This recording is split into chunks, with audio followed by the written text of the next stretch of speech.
나태로의 장편소설 꺼져라 개츠비가 역주행하고 있습니다. 여러분에게 감사드립니다. 대장동 사건을 중심 테마로 삼은 정치소설, 부동산소설 꺼져라 개츠비.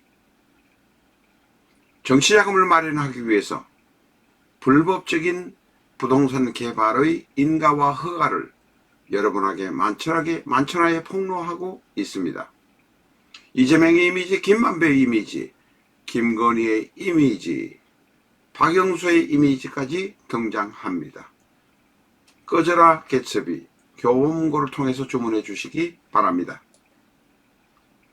라타로 TV에서는 비전적 전술을 기준으로 해서 지속적으로 영상을 올리고 있습니다. 유튜브의 라타로 TV는 2800개의 영상을 가지고 있습니다. 사주 공부하실 분, 전문가를 지향하시는 분이라면 비전적 전술 구입하시기 바랍니다. 교보문고 일부 서점에는 재고가 없을 수 있습니다.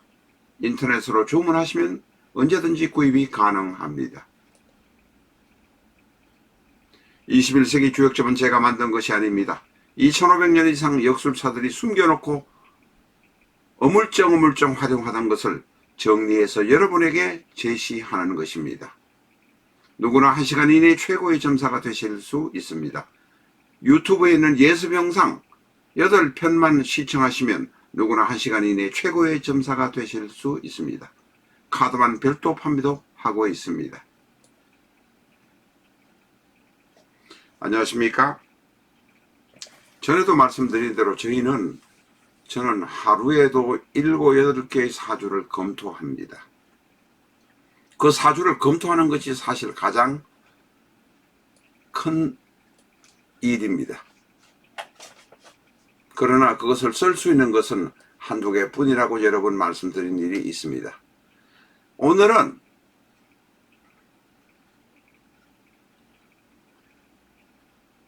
한 몇 년 전에 사망한 유명했던 여자 개그맨의 사주를 가지고 왔습니다. 저희가 오늘도 역시 마찬가지로 시주는 알지 못합니다. 우리가 10개에 가까운 사주를 매일 검토를 하지만 시주를 알지 못하기 때문에 100% 단정할 수 없는 것은 영상에 올리는 것을 자제하고 있습니다. 여자분 사주입니다.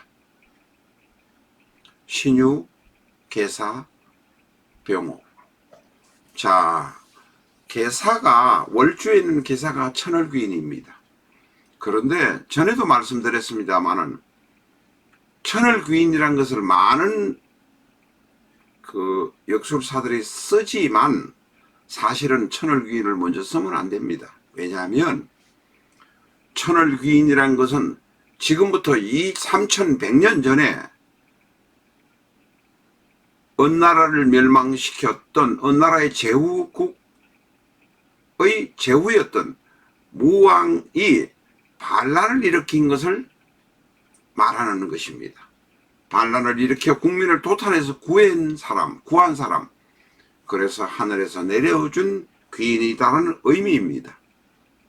천을귀인을 양념으로 사용하는 건 좋지만 다른 생극재화로 분석을 하고 난 다음에 마지막에 양념으로 사용하면 대단히 잘 맞는 경향이 있습니다.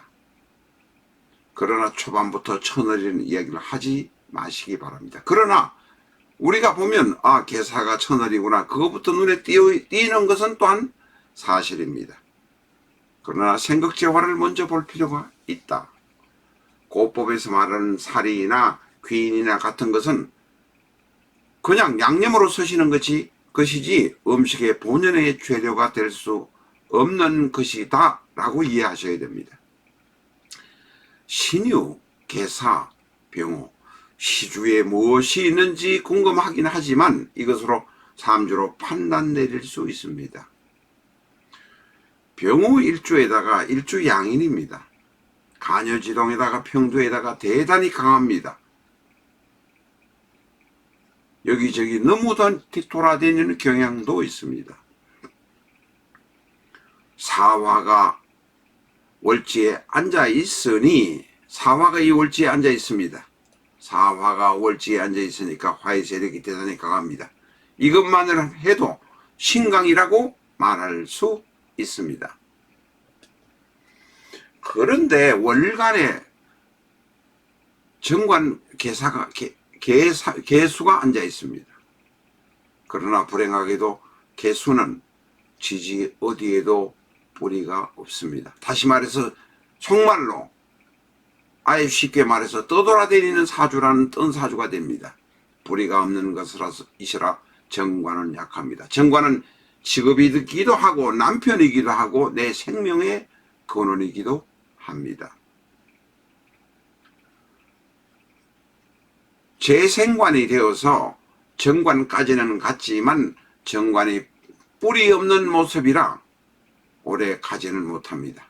거기다가 목이 없기 때문에 관인 상생도 되지 못합니다. 다시 말해서 정관은 무력하다 라고 판단하셔야 됩니다. 처음에 제가 말씀드린 것처럼 천을기인 이야기만 하시면 안 됩니다.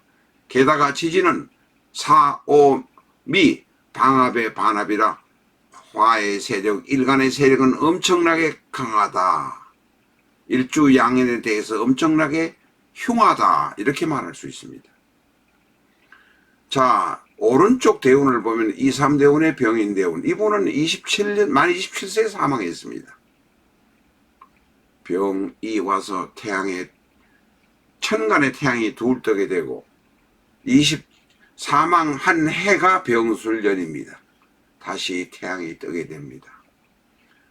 천간에 태양이 셋 있다는 것은 대단히 불행한 일이고 흉흉한 일입니다. 아무리 개수가 천간에 있는 병화를 제거하려고 하지만 불가능합니다.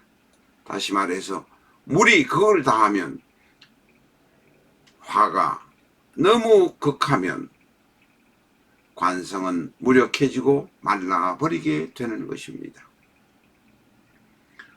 이 음과 양을 이 세상은 태극일 때부터 음과 양으로 나눕니다. 양의 오행을 양이라고 하기도 하고 음의 오행을 음의 오행이라고 하기도 합니다.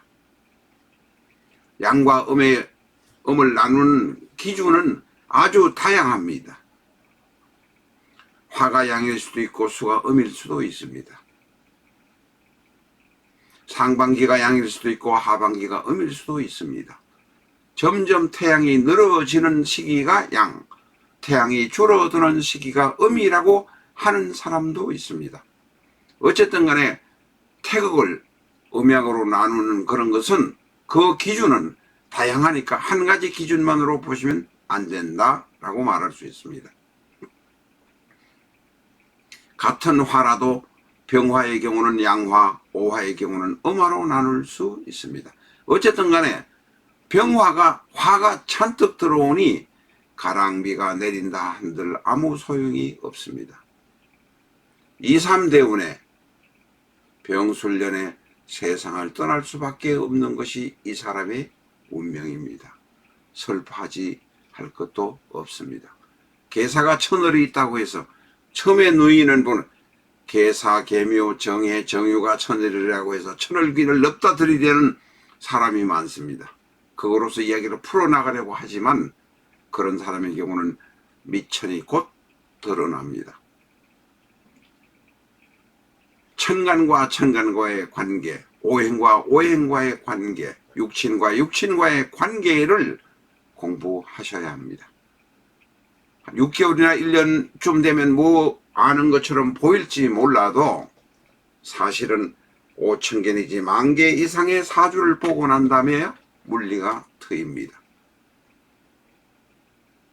사주 팔자를 세우고 난 다음에 대운을 세우고 난 다음에는 금방 보이는 것이 바로 5,000개 내지 10,000개 이상의 사주를 보았을 때 보입니다. 관성과 재성이 무력해져 버린 이 사주의 명주는 만 27세에 세상과 하직할 수밖에 없었습니다. 감사합니다.